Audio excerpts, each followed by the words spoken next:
शराब नीति केस में गिरफ्तार मनीष सिसोदिया की रिमांड 2 दिन के लिए बढ़ा दी गई है। राउज एवेन्यू कोर्ट ने शनिवार को दिल्ली के पूर्व डिप्टी सीएम को अगले 2 दिन के लिए सीबीआई कस्टडी पर भेज दिया। वहीं सिसोदिया की तरफ से दाखिल जमानत याचिका पर कोर्ट 10 मार्च को फैसला सुनाएगा। आज यानी शनिवार को राउज एवेन्यू कोर्ट में सिसोदिया की पेशी हुई। सीबीआई ने कोर्ट से 3 दिन के लिए उनकी कस्टडी मांगी थी। सिसोदिया 26 फरवरी को गिरफ्तार हुए थे। कोर्ट ने उन्हें 27 फरवरी को 5 दिन के लिए सीबीआई रिमांड पर भेजा था। रिमांड की अवधि आज यानी 4 मार्च को पूरी हो गई है। प्रधानमंत्री नरेंद्र मोदी बीते कुछ दिनों से बजट पूर्व वेबिनार को संबोधित कर रहे हैं। आज भी पीएम ने बुनियादी ढांचा और निवेश पर बजट वेबिनार को संबोधित किया। अपने संबोधन में पीएम ने कहा कि इस साल का बजट इंफ्रास्ट्रक्चर सेक्टर को नई ग्रोथ एनर्जी देने वाला है। मोदी ने कहा कि देश के विकास की प्रक्रिया में बुनियादी ढांचा विकास हमेशा एक महत्वपूर्ण स्तंभ रहा है। पीएम ने कहा कि इंफ्रा विकास अर्थव्यवस्था की प्रेरक शक्ति है और इस रास्ते पर चलकर भारत 2047 तक विकसित देश बनने का लक्ष्य हासिल कर लेगा। Maharashtra board higher secondary certificate HSC ने 12वीं की परीक्षा देने वाले छात्रों के लिए एक बड़ा ऐलान किया है। बोर्ड ने फैसला लिया है कि अंग्रेजी का पेपर देने वाले छात्रों को 6 नंबर एक्स्ट्रा दिए जाएंगे। आपको बता दें कि 12वीं बोर्ड के अंग्रेजी पेपर से इस बार 2-2 नंबर के 3 सवाल गायब थे और उनके स्थान पर मॉडल आंसर्स छुपे हुए थे। इसको लेकर राज्य में काफी विवाद भी हुआ था, जिसके बाद बोर्ड ने सब्जेक्ट मॉडरेटर्स के साथ बैठक करने का फैसला लेने का ऐलान किया था। इस बैठक में मिली सिफारिशों के आधार पर यह निर्णय लिया गया है कि अंग्रेजी का पेपर देने वाले सभी बच्चों को 6 नंबर एक्स्ट्रा दिए जाएंगे ताकि उनके साथ अन्याय न हो। विश्व श्रवण दिवस के अवसर पर जागरूकता कार्यक्रम का आयोजन किया गया था। इस वक्त Indira Gandhi government medical college and hospital के कान, नाक और गला रोग विभाग के प्रमुख ने कहा कि अगर जन्म के समय श्रवण बाधित बच्चों के लिए कॉक्लियर इम्प्लांट किया जाए तो उन्हें बहरे और गूंगे रहने से आसानी से रोका जा सकता है। 75 बधिर बच्चों का कॉक्लियर इम्प्लांट सफल बनाने में डॉक्टरों ने कड़ी मेहनत की। इस वक्त प्रमुख उपस्थिति के रूप में कलेक्टर डॉक्टर विपिन इटनकर, मुख्य कार्यकारी अधिकारी Saumya Sharma, association of otolaryngologist of India के राष्ट्रीय अध्यक्ष डॉक्टर नंदू कोलवाडकर, AOI विदर्भ शाखा के अध्यक्ष डॉक्टर सवालाखे, प्रभारी अधिष्ठाता डॉक्टर भावना सोनावणे, वैद्यकीय अधीक्षक डॉक्टर राधा मुंजे आदी उपस्थित थे। हे इम्प्लांट म्हणजे कॉक्लियर इम्प्लांट जे असतं तर ते जे पण जन्मतः मूक बधिर बालकं आहेत तर त्यांना हे कॉक्लियर इम्प्लांट लावण्यात येतं आणि हे कर्णयंत्रापेक्षा वेगळं असं आहे की कर्णयंत्र जे आहे ते त्याचा आवाज मध्य कर्ण आणि बाह्य कर्ण याच्यातनं जातो आणि ज्या अंतरकर्णातल्या ज्या हेअर सेल असतात, ज्या डेड झालेल्या असतात त्याच्यातनं तो प्रवाह घेतो। परंतु कॉक्लियर इम्प्लांटमध्ये ते सर्व ज्या सेल्स असतात त्यांना बायपास करून हा इम्प्लांट डायरेक्टली कॉक्लियर नर्व जवळ जातो आणि त्याच्यामुळे स्पष्ट आवाज त्या मुलांना ऐकायला जातं। ज्यांना हिअरिंग एडनी बेनिफिट होत नाही, फायदा होत नाही, त्यांच्यासाठी हे कॉक्लियर इम्प्लांट केलं जातं। मोदी सरकार पर रसोई गैस के दाम बढ़ाकर आम लोगों की कमर तोड़ देने का आरोप लगाते हुए महिला कांग्रेस और राष्ट्रवादी कांग्रेस पार्टी ने शुक्रवार को वैरायटी चौक स्थित महात्मा गांधी की प्रतिमा के सामने धरना दिया और केंद्र सरकार के खिलाफ रोष जताया। महिला कांग्रेस कार्यकर्ताओं ने चूल्हे पर खाना बनाकर विरोध जताया।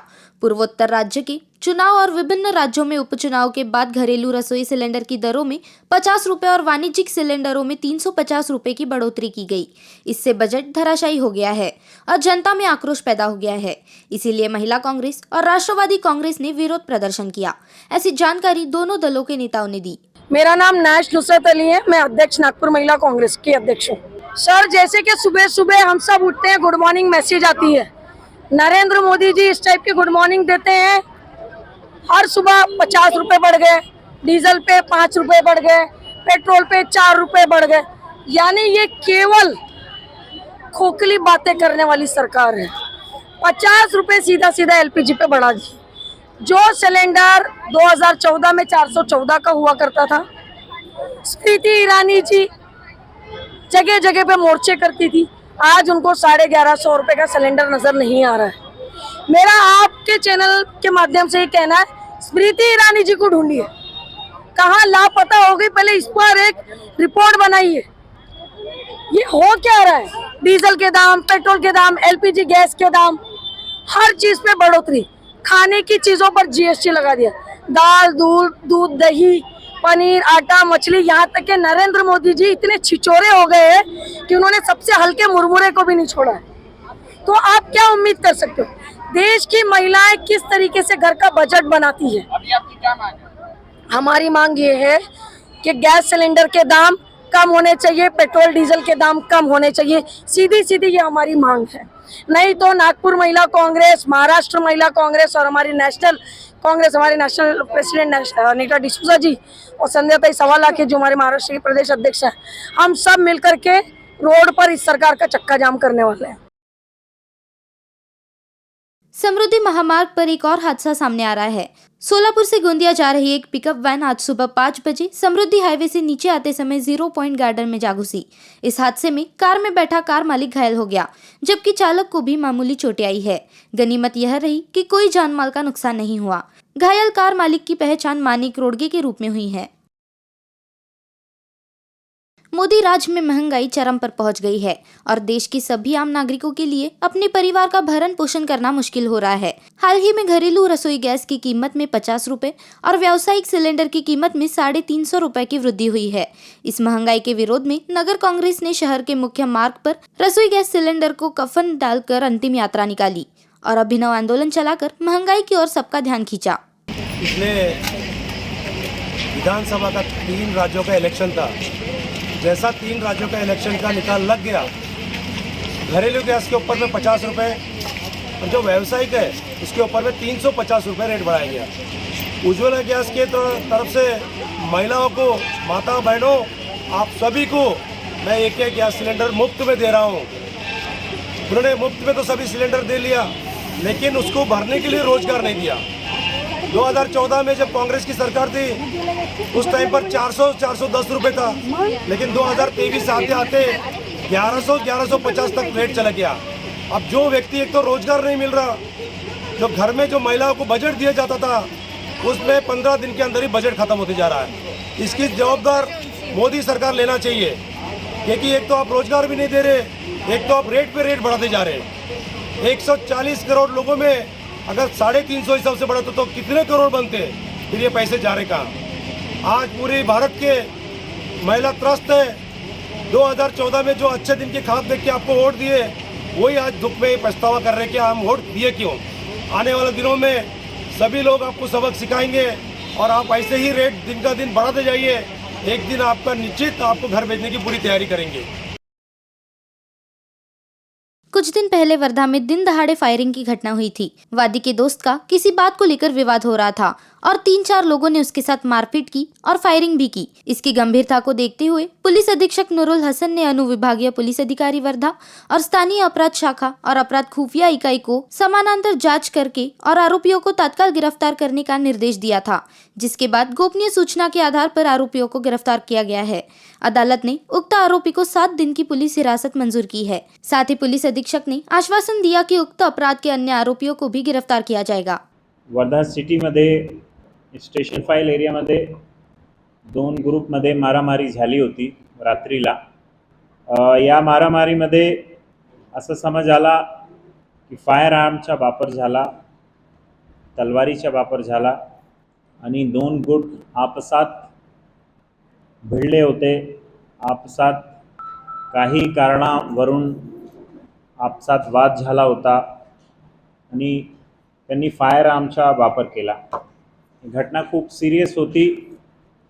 आपण सगळे सिरियसली घेतले याला आणि आम्ही फुल LCB म्हणजे LCBची 6 टीम, जवळपास 50 कर्मचारी आणि 4 अधिकारी, 5 अधिकारी, त्याच्या व्यतिरिक्त क्राइम इंटेलिजन्स युनिट, त्याचे 10-12 अधिकारी आणि कर्मचारी, लोकल पोलीस स्टेशन रामनगर आणि वर्धा सिटी याची पूर्ण टीम, गोंदियाची टीम, नागपूरची टीम, या सगळ्यांच्या आम्हाला सहकार्य भेटला। 48 तासात सगळे आरोपी, 14चे 14 आरोपी जे या गुन्ह्यामध्ये सहभागी होते, सगळ्यांना 8 लीडर आणि त्यांचे 8 लोक आम्ही अटक केलेले आहे। याच्यामध्ये जे फायर आर्मचा वापर झाला ते फायर आर्म जप्त केलेला आहे पिस्टल आपल्याला फोटो दाखवतो. बुलेट पण जप्त केलेली आहे. 2 मॅगझीन जप्त केलेली आहे. 4 4 व्हीलर जप्त केलेली आहे. एक मोठी तलवार ती जप्त केलेली आहे आणि एक कोयता जप्त केलेला आहे. क्रिकेटर विराट कोहली और उनकी पत्नी अभिनेत्री अनुष्का शर्मा शनिवार को मध्य प्रदेश के उज्जैन स्थित महाकाल मंदिर पहुंचे। दोनों ने महाकाल ज्योतिर्लिंग के दर्शन किए। इसके बाद सुबह की भस्म आरती में भी शामिल हुए। विराट और अनुष्का द्वारा महाकाल की पूजा अर्चना की तस्वीरें सोशल मीडिया पर वायरल हो रही है। तस्वीर में विराट माथे पर चंदन लगाए और गले में रुद्राक्ष की माला पहने नजर आए। पूजा के दौरान विराट ने बनियान और धोती धारण किया हुआ था। वहीं पत्नी अनुष्का शर्मा हल्की गुलाबी रंग की साड़ी पहनी नजर आई। अनुष्का और विराट मंदिर में पहली पंक्ति में हाथ जोड़ने बैठे दिखे। इस अवसर का वीडियो भी सामने आया है। पुलिस सुरक्षा के बीच लातूर जिले में 10वीं की बोर्ड परीक्षा शुरू हो गई है। आज छात्रों ने मराठी का पहला पेपर दिया है। कोरोना के प्रकोप के चलते पिछले 3 साल से छात्र 10वीं बोर्ड की परीक्षा नहीं दे सके थे, तो कुछ परीक्षार्थियों के मन में एक अनाम आशंका थी। हालांकि शिक्षक छात्रों के मनोबल को बढ़ाने और उनके आत्मविश्वास को बढ़ाने और परीक्षा को मातम और भय से मुक्त करने के लिए प्रयास कर रहे हैं।